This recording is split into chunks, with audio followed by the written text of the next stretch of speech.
నా పూర్వపు పార్లమెంటు నియోజకవర్గము. చాలా సందర్భాలలో ఇక్కడికి రావాలనుకున్నా, నేను రాలేకపోయినా ఈరోజు పెద్దలు ఆంజనేయ రెడ్డి గారు ఆహ్వానం మేరకు ఇక్కడికి రావడం నాకు చాలా సంతోషం. ఇక్కడికి వచ్చే వరకు అట్లా ఇట్లా తిరుగుతూ వచ్చిన, ఇక్కడికి వచ్చిన తర్వాత ఒక గొప్ప క్షేత్రాన్ని సందర్శించినము అని చెప్పి ఒక అనుభూతి కలిగే విధంగా దీన్ని నిర్మించడమే కాకుండా నిర్వహించుతున్న మీకు అందరికీ మనస్ఫూర్తిగా అభినందనలు తెలియజేస్తున్నా.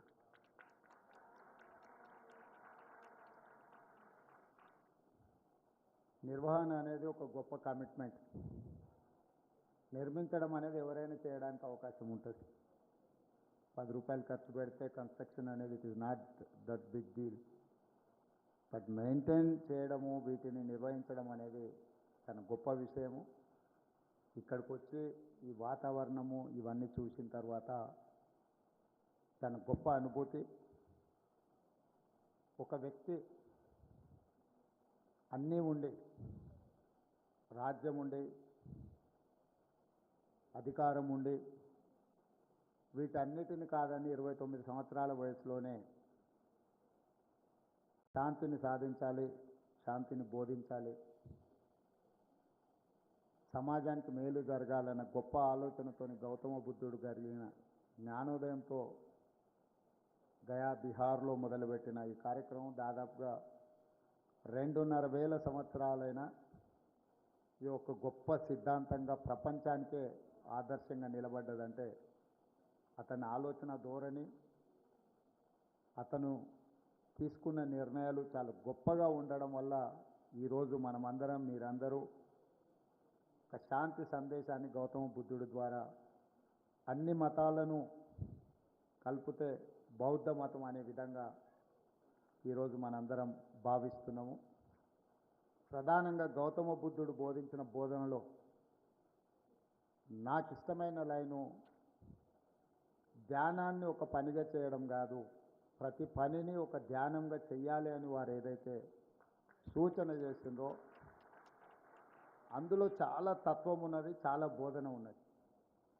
చదివితే 2 లైన్లలాగా కనిపించవచ్చు, కానీ దాన్ని అర్థం చేసుకుంటే ప్రపంచ పరిజ్ఞానం అంతా అందులోనే ఉంది. పూర్తి స్థాయిలో కాకపోయినా కొంత మేరకైనా వీలైనంత వరకు నేను పని చేసేటప్పుడు చాలా ధ్యానంగా పనిచేస్తూ ఉంటానంటే ఏదైనా నేను ఆ స్ఫూర్తిని వీరి ద్వారా పొందిన తప్పకుండా ఈ నిర్వహణకు అవసరమైన సహాయ సహకారం ఆనాడు పెద్ద ఆయన విజయభాస్కర్ రెడ్డి గారు కావచ్చు, తర్వాత చంద్రబాబు నాయుడు గారు కావచ్చు, మీకు ఏ రకమైన భూ కేటాయింపు కానీ, నిర్మాణం కోసం కానీ, నిర్వహణ కోసం సహకరించారో ఈనాడు తెలంగాణ రాష్ట్ర ప్రభుత్వం కూడా అదేవిధంగా మీకు సంపూర్ణమైన సహకారాన్ని అందిస్తుందని చెప్పి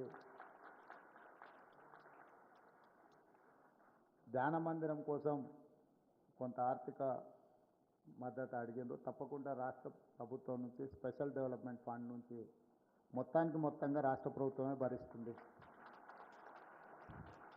మీరు అంచనా వేసుకొని ఆ అంచనాను ప్రభుత్వానికి ఒక ప్రతిపాదన రూపంలో పంపిస్తే ఎలక్షన్ కోడ్ అయిపోయిన వెంబడే తప్పకుండా మీకు ఆ నిధులు మంజూరు చేసే బాధ్యత మా ప్రభుత్వం తీసుకుంటుందని నేను తెలియజేస్తున్నాను. మీ ఆధ్వర్యంలో ఒక పాఠశాలను నిర్వహిస్తే బాగుంటుంది. ఈరోజు ఈ సమాజంలో అశాంతి, అసూయ, రకరకాల పరిణామాలు ఏవైతే పరిణమిస్తున్నాయో వాటిని అధిగమించాల్సిన బాధ్యత మనందరి మీద ఉన్నది. అది వ్యక్తులు కావచ్చు, ప్రాంతాలు కావచ్చు, వీటన్నిటిని కూడా మనం అధిగమించి ఒక మంచి సందేశాన్ని, ఒక మంచి ఆలోచనను పెంపొందించడం, సమాజానికి మేలు చేయాలన్న ఆలోచనను ఇతరులకు పంచడం చాలా అవసరం ఉంది ఇప్పుడున్న పరిస్థితుల్లో. కాబట్టి ఈ రకమైన కార్యక్రమాలు మీరు ఏది చేపట్టినా మా ప్రభుత్వం వైపు నుంచి భేషజాలు లేకుండా సంపూర్ణమైన సహకారం ఉంటుంది. ఎందుకంటే ఈ రాష్ట్రానికి, దేశానికి ఇప్పుడు అవసరం, అత్యవసరం. ఎందుకంటే ఒక రకమైన పరిస్థితులు రాష్ట్రంలో, దేశంలో ఉద్వేగాన్ని పెంపొందించే విధంగా మన మధ్యలో స్పర్ధలు పెంచే విధంగా వాతావరణమే కలుషితమవుతున్నది. ఈ సందర్భంలో గౌతమ బుద్ధుడు మనకు బోధించిన సందేశం అనేది ఈ దేశానికి చాలా అవసరము. దీన్ని సంపూర్ణంగా నేను విశ్వసిస్తున్నా. దీన్ని సమాజానికి చేరవేసడానికి అవసరమైన సహకారాన్ని అందించడానికి వ్యక్తిగా, రాష్ట్ర ప్రభుత్వ తరఫున, ఈ రాష్ట్ర ముఖ్యమంత్రిగా ఎప్పటికీ మీకు మా సహకారం ఉంటుంది. ఇందులో చాలా విఘ్నులు, మేధావులు, పెద్దలందరూ ఉన్నారు. వాళ్ళందరితో పేర్లతో పరిచయం ఉన్న, కొందరితో వ్యక్తిగతంగా పరిచయం ఉండొచ్చు, ఉండకపోవచ్చు. వారందరికీ నా సూచన ఒకటే, ఈ ప్రభుత్వం మీది. ఈ ప్రభుత్వం వైపు నుంచి మీకు సంపూర్ణ సహకారం ఉంటుంది. ఎలాంటి భేషజాలు పెట్టుకోవాల్సిన అవసరం లేదు. మీరు ఎప్పుడైనా ఈ ప్రభుత్వాన్ని సంప్రదించవచ్చు.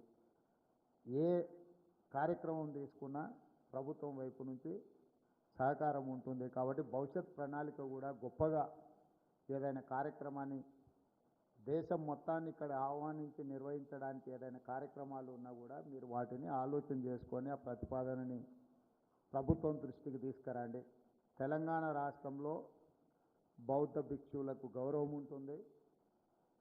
మహాబోధి బుద్ధ వీర మీ ఆర్గనైజేషన్ పరంగా తీసుకునే కార్యక్రమానికి సహకారం ఉంటుందనే సందేశాన్ని